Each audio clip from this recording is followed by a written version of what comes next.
Assalamu alaikum, dear students.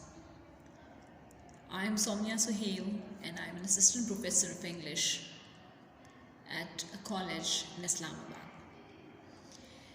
You all know that the current situation calls for harder work than it was ever demanded. So it so happens that because of the timetables we have at college, we cannot have classes of English compulsory for 5 days a week at least. So to cover that gap, I thought that I must connect to my students on some other platform, and it is for this purpose that I am starting this channel.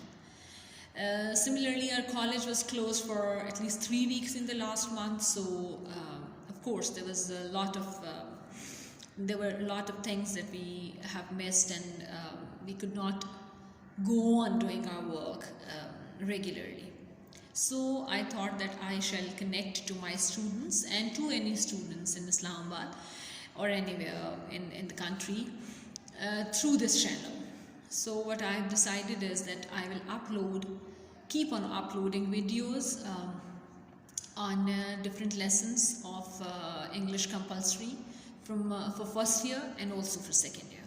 Though it wouldn't feel like a classroom exactly, because in a classroom it takes longer for a teacher, maybe 2 days to finish a lesson. So what I want to do is that I want to give you a general understanding of the lesson that we'll be discussing, to tell you some important features about that lesson, to talk about the important things in that lesson, or the messages or the themes that lesson or essay carries. And then we'll also try to see how to answer questions on that essay or on that lesson. Because what I want you to know is the text. Unless you get connected with the text, it will be difficult for you to answer questions on it. So I will tell you through the questions given in the exercise at the end of each lesson, I will tell you how is it that you answer questions in your exam. So the first lesson I've chosen for today is, because this was a test video that I was making, so I started with the first lesson for first year, that is his first flight. I will name the videos by the names of the lessons they contain. So this video will be titled, I hope, his first flight. So you can just when I keep on uploading more videos, you'll simply type the name of for searching, you'll type the name of the lesson, and I hope you get to that. Now, his first flight is a very beautiful story by O'Flaherty, and what he does in the story is that he talks about the times when all of us are about to start something for the first time. It is about taking the first steps. It is about the feelings and the emotions that accompany the first step. So this lesson is basically symbolic. It is about all of us, in fact. But the symbol that is used for all of us here is the seagull, the young seagull. There is a seagull in the story who lives on a ledge with his family. He has been hatched with his brothers and sisters. He has come out of his egg, and now when he is there with his family wants him to learn, when it's time to fly, they want him to learn the art of flying, and so that he can catch his own fish. He lives on a ledge by the sea, and he finds it really difficult to fly. Why does he find it difficult to fly? Because when he comes to the end of the ledge, and when he's about to take his first step into the air, he gets scared. Underneath him there is sea, and above him is sky. So he gets scared, and he thinks he will not be able to take his first flight ever. So his family has two options. They can either let him stay there and provide him food and shelter, and the other option is that they insist on this, that he flies and he learns to fly. Now, I don't know which option you think is good for the seagull, but I believe that what is good for seagull is that he learns to fly himself, that he becomes an independent bird. Why? Because it is a question of survival. He has to survive. So, for every parents, be the human parents or parents of the seagull, what they want from their kids is that they're trained, they're prepared for life. And when they have to start earning for themselves, or when they have to start making decisions for themselves, when they step into practical life, they can do things for themselves. So basically, be it a bird, it survives through independence, through its independent effort. So there is always a will. This is what you call a will to survive. So though there is this will to survive in almost all living things, but to reach the stage where you are independent enough to work for your survival, there are many stages in between, there are many fears that you have to overcome. There is hesitation, there is reluctance. So you have to overcome all these feelings in order to reach that stage where you can survive independently, where you can take more steps and work for the betterment of your future. So in this story, they have told you the journey of this young seagull who was afraid to fly, and because of this fear, he was left alone on his ledge. If you read the very first line of the lesson of the story, it says the young seagull was alone on his ledge. Now why was he alone? He had a family. He was alone because his family had left him. Not abandoned him, but they had left him to fly, go get a fish, because they knew that it is important for their survival. And they wanted the same for him. It's not that they could not provide him food for some days. It's not that he was a burden on his family. But the thing is that they wanted him to do things for himself, so that he became like the other brothers and sisters. He also became an independent bird that could fly and get his food. Now this instinct to survive is natural to all of us. So we come to know that at the end of the story, we do see him flying. But then in the beginning, he's afraid to fly. And if you look at the first paragraph, you see that his brothers and sister have left him, his parents have gone out to fly and catch a fish, but he hasn't. And he tries. But what keeps him? His fear. If you look at a sentence in the middle of the paragraph, you see he felt certain that his wings would never support him. So he thinks that he is too small, too weak. His wings are so weak, they can't carry his burden over this sea. He will never be able to fly. So he bent his head and ran away back to the little hole under the ledge where he slept at night. So he succumbs to the fear. He listens to the voices of fear that whisper in our ears when we are about to take a bold step, a new step, when we are about to take the plunge. So the message of the writer is, do not succumb to those voices. Do not listen to the voices that herald fear, that stop you from taking the plunge. So, at the end of the first paragraph, though he has been trying to muster up courage and failing every time, the writer says, for the life of him, he could not move. So who's winning? Fear is winning. Hesitation is winning. And this is the result, that he is unable to fly. So, another day has passed. In the next paragraph, it starts, that was 24 hours ago. Another day has gone. Nobody is coming near him. His family. Do you think his family doesn't love him? That's why they're not coming near him. He is alone. He might be hungry. So, and still they're not coming near him. No. It's not that they do not love him. It's not that they do not like him. The problem is they do not want to make him depend on them for food. They want him to go get his own food, be an independent entity. So this is, they're training him for life. They're training him for future. They're preparing him for future. It doesn't become of a bird to sit somewhere and wait for food. He has to go get his own food. So what happens? You see, and another thing is that his family does not start rebuking him, or they do not start upbraiding him from the first day. No, they try to encourage him. They try to teach him how to fly. They fly in front of him to tell him, look, this is what you are supposed to do. But he cannot muster up courage. He doesn't listen. They give him food, all right, no problem. Still, he isn't ready to fly.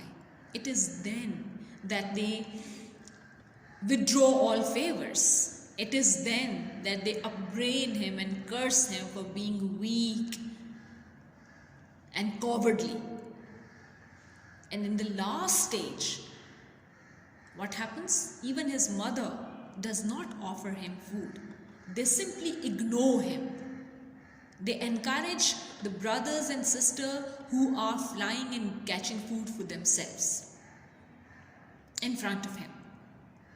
Mother leaves him all alone, and he sits there and waits for food, but they simply ignore him.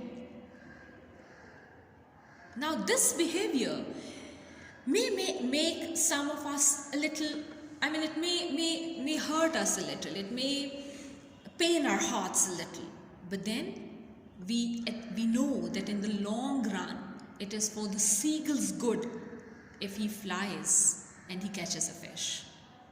So what happens? His family have all gone out, and they're flying and they're catching fish. But he's sitting there, and sometimes he's hungry. He wants to eat fish. He likes to eat fish. There are some remnants of the fish that he had the other day. There are those eggshells out of which he was born. He tries to look for food. He searches for food but doesn't find any. So you come to a paragraph that says, he stepped slowly out to the brink of the ledge, and standing on one leg, with the other leg hidden under his head, he closed one eye, then the other, and pretended to be falling asleep. Still they took no notice of him. He saw his two brothers and his sister lying on the plateau dozing, with their heads sunk into their necks. His father was preening the feathers on his white back. Only his mother was looking at him. Now this is important. His family knows that once one wants to ignore a child and kind of abandon him temporarily for a while, he may have stronger desire to be reunited with the family, and this desire may make him work harder to take the plunge. Now this is the place where his mother at least is looking at him. Now this you will compare with the time when even the mother ignores him. She eats the fish in front of him but does not offer him.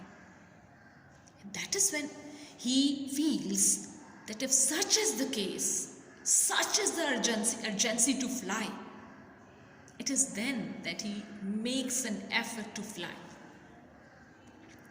So what did he do? And then you read the rest of it, and you see that his mother has the fish in her hand, in her beak, and she comes near him, and he thinks she comes to give me food. He tries to catch it, but she doesn't. She flies away. This is another trick to do with him. He'll come after the fish, and once he jumps for the fish and leaves his ledge, he will have no option but to fly. But then there is this coward, or at least apparently coward, young seagull who resists all temptation. But then how long can you stay hungry? Is it possible to stay hungry? And how long will you be hungry? So what does he do? What he does is, finally, if you look at the last part of the lesson, what happens?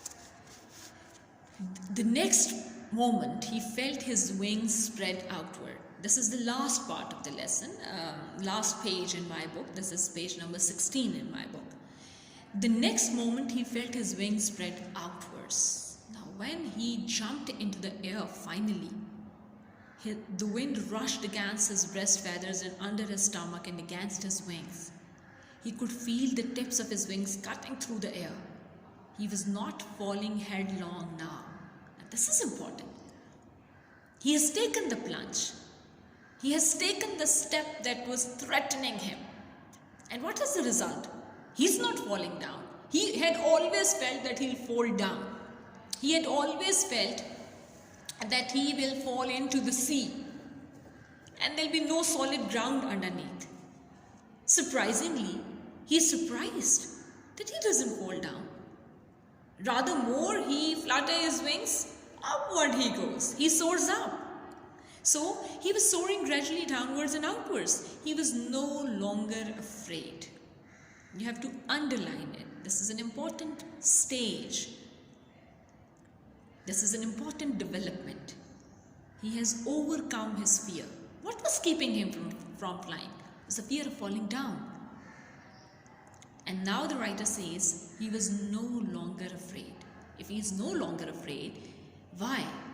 Because now the air, the space has become familiar. It was the fear of the unknown. It was the fear of falling down that was keeping him. He has overcome that fear. And once he overcomes that fear, he's no more afraid. Do you think he will ever be afraid of flying? Or he'll ever depend on somebody for food? No. So the writer asserts that this fear you have to overcome only once. It is just the first step that is difficult. It is just the first step that may be very hard for you. But once you take the first step, the rest of the steps become easy. So, he is not afraid. Is he the same seagull who was so afraid of flying? And now, he flapped his wings, he raised his breast, he banged against the wind, his mother swooped past him. He answered her with a scream. His father flew over him screaming. He saw his brothers and sisters flying around him, coveting, banking, soaring, diving. Now he knows all these different ways of being in the air. He's enjoying the experience. You see, look at what I like very much about this lesson is the way the writer, stage by stage, gradually, he takes you to that final moment. He tells you that it is not something that you do in a jump. He tells you it's a process. It happens gradually. Now, when this is the flavor of it. The flavor of the lesson is in the thing that it is this making an effort to do something, overcoming your fear to take the first step is it's not a one step process. It is gradual. It may take you days and months to overcome that fear. You may pass through different stages. Even his family passes through many. Their reaction or their attitude towards him has its own stages. See? They encourage him, they bring him food, they stay with him, they do provide him food. They sometimes upbraid him, they curse him, they encourage him. And then comes a time when they ignore him, they don't give him food. And then comes a time when mother brings the food near him and then takes it away, just for him to jump at it when he is so hungry for food that even the sight of food will make him crazy. So you see, this is how, and this is through these stages, the writer wants to tell you that if you are taking time in deciding or in taking the plunge, it's normal. It is a gradual process. It doesn't happen in a moment. It doesn't happen in a day. It may take longer. But then, if it culminates in or if it ends, or if it results in the actual achievement, accomplishment, then it doesn't matter if it happened in stages. At least you should not fail. You should not, the process should not end at a failure. So what do they say? All's well that ends well. So his process to learn to fly has ended so well that he completely forgot, here the writer says at the end, he completely forgot that he has not always been able to fly, and commenced himself to dive and soar and curvet, shrieking shrilly. You see, this is the pleasure of familiarity. He has become so familiar with the sky and flying and everything, and then it was in his instinct, being a bird, it was his instinct to fly. So what happens? Once he starts flying, he forgets that there was a time when he couldn't fly. And then what happens? Around him is, it's the second last sentence, around him his family was screaming, praising him, and their beaks were offering him scraps of food. Now this you have to compare with the attitude of the family towards the seagull before his flight. And what was that attitude? Now what are they doing? They were screaming and praising him. Then they were upbraiding and ignoring him. Their beaks were offering him scraps of food. Earlier, they kept him hungry. They did not give him food. Why this change of attitude? And there's this one sentence that explains this why. He has made his first flight. So, I have always liked this story very much, and I think it is very much related to your situation as students of first year at a college. Coming to a college, starting a new phase of yours in your academic career was like the first flight you had to take. You had your fears. You had some new resolutions because you had already started your educational career. So, but then maybe there were some failures, there were some successes at school, there were things you didn't want to do at college, but you never knew what kind of a place it would be, this college. What kind of people would be there? What kind of an academic environment would it be? Would you settle in? Would you be able to join and be comfortable? And then you come on the first day and then you start getting familiar. And then suddenly, rather gradually, not suddenly. I told you this is not a sudden process. It's gradual. And the writer wants you to understand that it's not wrong if it takes time or if it is gradual. If you do not suddenly fall or take the plunge, it's okay. So basically, symbolically, this story is about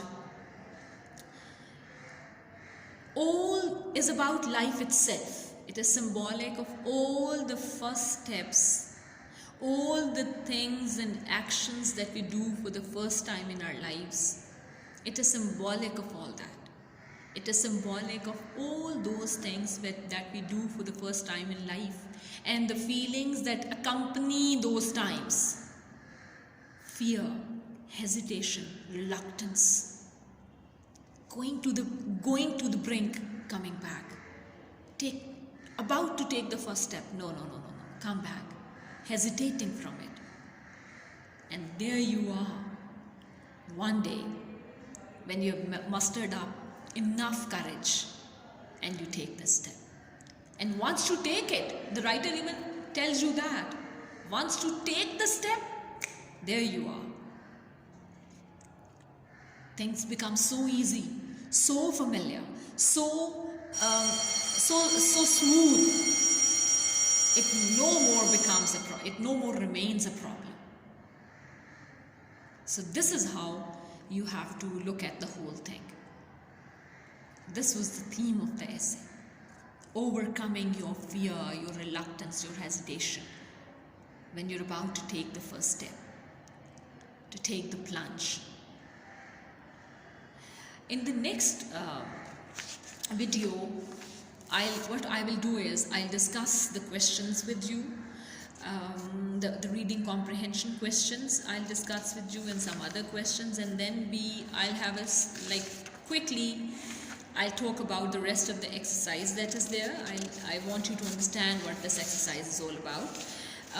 But definitely these answering the questions is more important, because I would tell you how to answer these questions. Even if you know the answer, even if you have the required information, how to go about it, how to write it down, how to jot it down.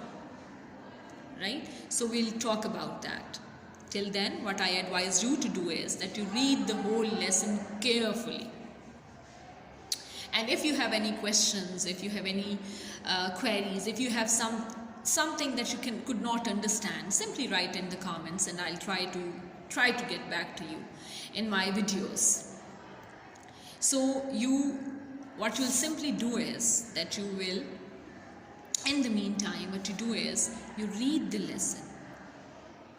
What I like the most about this lesson is the parts it is divided into. His feelings before flying, his feelings after flying or during flying. His family's attitude before he flew and after he flew. And the way, stage by stage, gradually he learned it. The stages of the process. These are very interesting things. Please keep in touch. Keep on looking at the other videos, and please send to me your concerns and any relevant things that you need to ask or to tell me. Please. Thank you very much.